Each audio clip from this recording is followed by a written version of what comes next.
if we have the power to create our own perceptions and our own identities, okay, for ourselves, right? Our perceptions create our reality. Mm-hmm.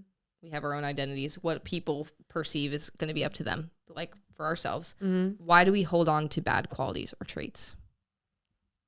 Ooh. I had a journal entry about this recently. Why we hold on to bad qualities or traits. Okay, well, okay. I'll use an example. It's a good question. I got her.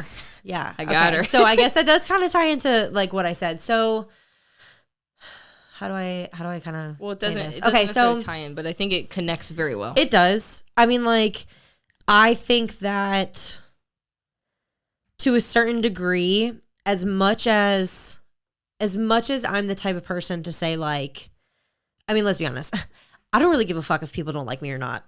I mean, like, I try to make a good impression, I feel like, on everybody, and I try to do my best to not have people not like me, but I'm also the type of person that's like, I like to be myself. I'm a weird individual. If you don't like me, you don't like me, and that's completely fine. You know what I'm saying? Like, I don't worry about it and harp on it too much. I more or less like care about how I look at myself versus that. Yeah. However, I think to a certain degree, everybody kind of cares about what people perceive you as, because then it allows you to look at yourself and be like, well, what the fuck am I doing for them to see me that way? Mm-hmm. And so it kind of like puts you in this place of like self-doubt. And because me and you are both the type of people to think so poorly of ourselves in a way, you know what I'm saying? I think that that's like what, damn. but it's true. It's like to a certain degree, like you do have to fucking care, because then you look at yourself and you're really only comparing yourself to you and you're like, what the fuck? So like for me, I don't care, but I was in a situation where I had to kind of be somebody else for somebody else. You know what I'm saying? And I am the type of person that, like, we were just talking about this, like, I want to paint my nails and I want to wear makeup and I like to be a little bit more girly than what I originally am. And I just wasn't that. So people perceived me as that type of person that I wasn't. And yeah, I don't give a fuck about a lot, but I was also doing it at the expense of somebody else because it wasn't my reality. So you're saying you were holding on to certain bad qualities because you weren't allowing yourself to fully be yourself. Yeah. And like I did it almost like in a nature of like, Respect for your partner. Exactly. Like respecting my partner and also kind of giving a fuck about what other people thought because of that. And like because they didn't want me to be that type of expressive person, I stopped doing it. So I held on to those bad qualities to allow other people to look at me that way. See, I don't think that's a bad quality. I think that's just I think it's a different question. No, I think it's letting part of yourself not be shown.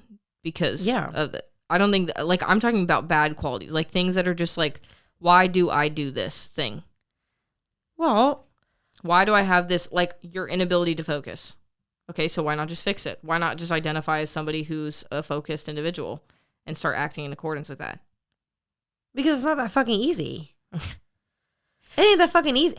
I mean, it'd be the same thing. Like, why wasn't it so easy for me to just be myself? Okay. It's not that. That's what I'm trying to say. Like, it's not that easy. Okay, so but why do we do it? How do we change this?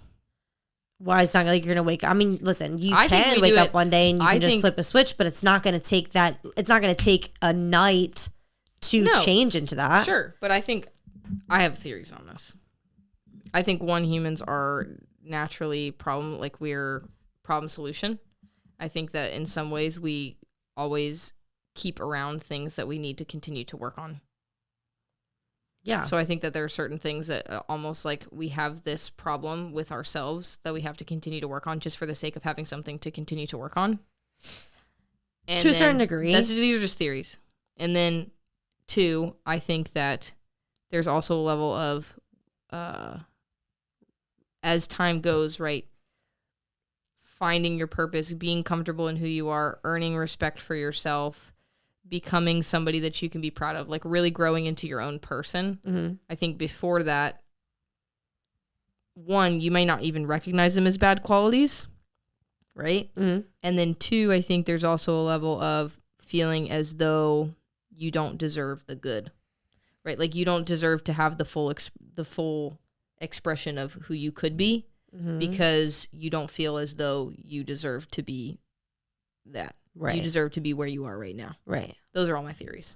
Well, going back to the always having like challenges part, right? Like, what is life period if you don't have a challenge? Like what would life be like if you were perfect? Like, what if you were an athlete and you got first place in every single race all the fucking time? It's dull. But like, do you even think that that's real? Like, how could that possibly be? How could that even be real? Right, you can't be perfect. So you're always living in challenges because the minute that you fall off, you're not perfect anymore. The next question is like, do we form bad qualities for ourselves to have a challenge? Do we perceive them to be bad qualities because we want to create something to fix? Do we these are the things that keep me up at night. Yeah, these are things like, you think that we just happen to like fall off because we're only human and life is meant to be lived? There's like, that's where the self-sabotage comes from, like the concept of self-sabotage and the idea of like, maybe we're not so afraid of failure. Maybe we're so afraid of success. Failure is familiar. We talked about that. Yeah.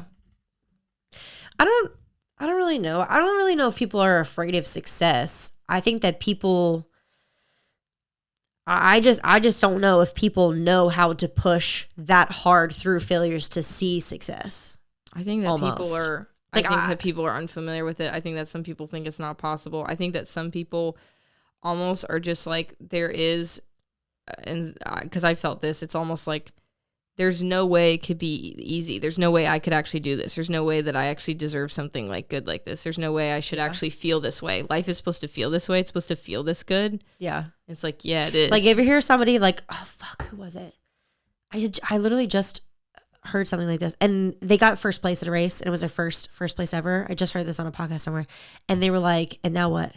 Oh, okay. And they were like, and now what? My mom, it was so funny. She called me. After Utah, I got like I went through a depressive episode, and she came up to me because I was like, I think I need, like, I got to do something because like I'm really struggling right now. And she was just like, you notice you always get like this after you win.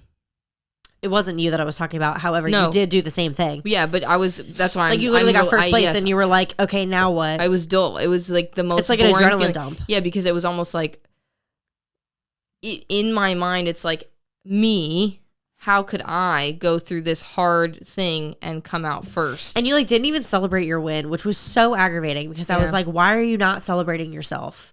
And maybe that's what's actually the most unfamiliar part about it, is not actually success. Is like, people don't know how to celebrate themselves, period. That's what I'm saying. I think it's people, it's like, how do I deserve this? Like, why would I deserve this? Right. How could I accomplish this? Right.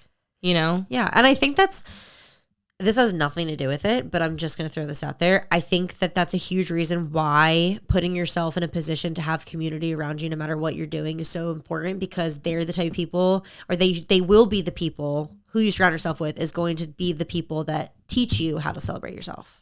You know what I'm saying? Like, because if you were up there if you were by yourself and you just fucking got first place, you went to Utah, it's like, oh yeah, I got first place, adrenaline dump, like, fuck this shit. But like, you had yourself surrounded with people that all weekend we were like, Abigail, what the fuck? Yeah. Like, this was dope. Like, are you kidding me? Like, why are you like upset? Like, you don't train, you don't race, you just came out here and ran 15 fucking miles at 8,000 feet of elevation and you just won. Yeah. Like, trying to hype you up. You know what I'm saying? Yeah, I think that community is so important in general. Like, I think that community is having a good community is like one of the most important things in your life in terms of like prosperity, longevity, things of that nature, and also success. Like, the whole, like, you're the average of the 5 people you're around. I believe that. Yeah. So I want to have a good average. So, but I do think it's true. Like, it's really hard to celebrate yourself, period. Yeah. You know, that's why this year, I guess another thing that I've been trying to learn is, like, I actually I can do everything that I fucking want. I can accomplish everything that I want. Yeah. And I deserve good things. Bingo. Yeah. Hello?